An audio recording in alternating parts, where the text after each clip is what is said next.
अस्सलाम वालेकुम जी, दिस इज लैब अब्बासी और आप देख रहे हैं देसी स्पोर्ट्स पर cricket capsules by lab Abbasi. अगर अभी तक आपने इस यूट्यूब चैनल को सब्सक्राइब नहीं किया तो कर दें, इस यूट्यूब चैनल को सब्सक्राइब कर दें, press the bell icon to never miss any video from my side. Another day with another bumper episode of cricket capsules. So I am sure कि जब आईपीएल और पीएसएल दोनों एक टाइम पे हो रहा हो तो you surely don't want to miss out on any of this episodes. So उसके लिए जरूरी है कि भाई इस चैनल के सब्सक्राइब बटन को दबा लें और उस सब्सक्राइब के बटन के साथ एक बेल आइकॉन का बटन भी होगा, उसको भी दबा दें so that you can never miss any notifications from our side. Let's start off with our today's video. आज की वीडियो में हम बात करने वाले हैं curtain raiser ceremony of PSL season 10 और इसी के साथ साथ we will also be talking about the IPL game that took place between Delhi Capitals and RCB Royal Challengers Bangalore. आज का मैच हुआ आईपीएल का और मुझे लगा कि शायद आज भी आरसीबी जिता देगा। आरसीबी को आज रजत पाटीदार उनके कप्तान साहब जिता देंगे, क्योंकि जिस तरह से जब से उन्होंने इस टीम को ज्वाइन किया है, आरसीबी एक ऐसी टीम जो जिसके सितारे हमेशा गर्दिश में ही होते थे, वो एक के बाद एक मैच जीत रही है और वो भी उन पर्टिकुलर टीम्स के घर में जीत रही है। बट मुझे लगता है इन्होंने पहला मैच भी बेंगलुरु में हारा था, इनको मुझे लगता है कोई कर्ज लगा हुआ है कि होम में कोई मैच नहीं जीतना। पहला भी एक हारे हुए और आज का मैच भी हारे। बहुत सारे लोग कह रहे हैं कि रजत पाटीदार अगर वो कैच पकड़ लेते तो हार हमारे नसीब में ना होती, लेकिन नहीं। केएल राहुल ने जैसी इनिंग्स खेली थी ना भाई साहब, वो कैच चाहे जिसका भी हो, केएल राहुल का भी हो या केएल राहुल का हो या किसी भी खिलाड़ी का हो, अगर दिन नहीं है तो नहीं है। Catches do win you matches, but मुझे नहीं लगता कि उस कैच ने कोई किया difference create.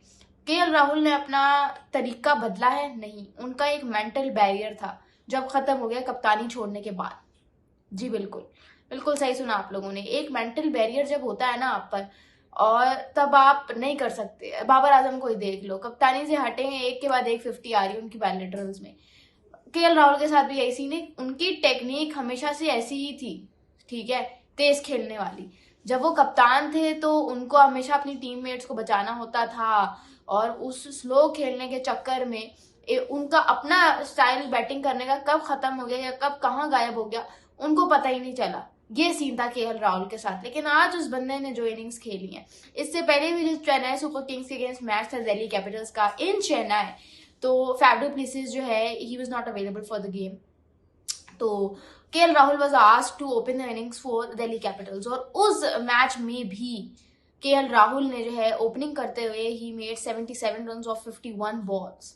So that is KL Rahul for you. और आज जब फैफ डू प्लेसिस ने वापसी की तो आज आरसीबी के बॉलर्स के अगेंस्ट उन्हीं के होम ग्राउंड बेंगलुरु में ही हिट 93 रन्स ऑफ 53 बॉल्स, ठीक है। उसमें 6 चौके हैं, मेरे ख्याल से 7 छक्के हैं, 7 छक्के नहीं 6 छक्के हैं 7 चौके हैं। 175 के स्ट्राइक रेट से उस बंदे ने बैटिंग की है। What an explosive batting by KL Rahul today, what an explosive batting. I have to tell you guys, क्या उस बंदे ने जबरदस्त बैटिंग की है, देख के मजा आ गया। एंड दिल्ली कैपिटल्स ने बड़े आराम से ये मैच जीत लिया आरसीबी के अगेंस्ट। वही है ना, मतलब अब खुशी हो रही है केएल राहुल को रन स्कोर करते हुए देखकर, ठीक है, ये बात होती है। तो मुझे लगता है दिल्ली कैपिटल्स आज बड़ा खुश होगा कि वाह क्या प्लेयर मिल गया है हमें। दिल्ली कैपिटल्स ने भी इनिशियली केएल राहुल को बोला था कि तू हमारे लिए कप्तानी कर ले, बट केएल राहुल ने कहा नहीं भाई साहब, कप्तानी मैं नहीं करूंगा, कप्तानी नहीं। लेकिन जहां पे बैटिंग में हुआ वहीं पे बॉलिंग में इनके मिचेल स्टार्क ने सबसे महंगा तरीन ओवर करा दिया। मतलब एक ही ओवर में कोई उसने हालत खराब कर दी, 30 रन और छक्का, 3 चौके, फिर नो बॉल, फिर छक्का, फिर 1 रन स्कोर हुआ, ठीक है।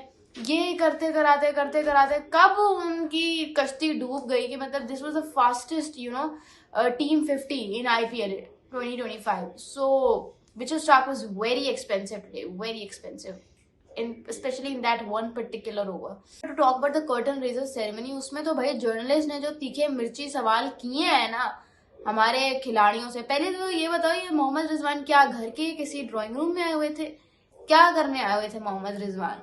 मतलब आप सिंपल हो, लेकिन भाई सिंपल और प्रोफेशनल होने में ना जमीन आसमान का फर्क होता है, पता है आपको ये बात? आप क्या कर रहे हो? आपको नहीं पता कि पाकिस्तान सुपर लीग एक ऐसी लीग है जिसको ग्लोबली देखा जाता है और आप अपनी हरकतें चेक करो, घरेलू कपड़ों में उठ के आ गए हो आप। ये कोई तरीका है? और मुझे इससे ज्यादा हैरान की पाकिस्तान सुपर लीग की मैनेजमेंट पे हो रही है कि उनको दिखा भी नहीं है। मतलब एक तरीका होता है फिर आप उनके ओनर, इन्हीं के मुल्तान सुल्तान के ओनर अली तरीनी सबसे उछल रहे होते हैं, सबसे ज्यादा यही उछल रहे होते हैं कि ये है तो वो है। तो आपने अपनी ही टीम के कप्तान के हाल चेक नहीं किए कि वो कैसे उठ के आ गए हैं। फिर कहते हैं कि भाई पाकिस्तान सुपर लीग की एक वो ऑरा नहीं है, वो सिस्टम नहीं है, वो ऑफिशियलनेस नहीं है जी, तो पाकिस्तान में उठ के चली जाती है ट्रॉफी। ऐसे तो नहीं होता, कम से कम एक सिस्टम होता है। अपने उनका प्लेयर्स का कोई होश नहीं है, फिर कहते हैं कि भाई तो ये तो वो। So I was very disappointed to see that, very disappointed. और जो सवाल हुए भाई, सवाल हुए, सवालों का जवाब सारे जर्नलिस्ट ने आते ही प्लेयर से बोला, आपके चेहरे इतने उतरे हुए क्यों हैं? पता था ना क्यों उतरे हुए। फिर पूछते हैं कि मोहम्मद रिजवान से कहा कि आप हमेशा विन लर्न करते रहते, तो क्या मुल्तान सुल्तान के लिए कोई विन है या उनके लिए भी लर्न है? तो उधर साथ बैठे हुए इस्लामाबाद यूनाइटेड के कप्तान शादाब खान की हंसी निकल गई। ये वही वाला काम हुआ है शादाब खान के साथ, सीरियस मोमेंट्स पे आपको हंसी आ जाती है।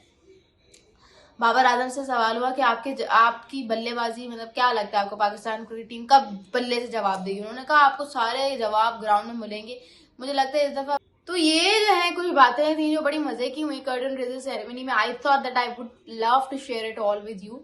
मुझे कमेंट्स में जरूर बताइएगा अगर आप लोगों ने भी कुछ नोटिस किया होगा। Thank you so much. This is Laiba बासी साइनिंग ऑफ।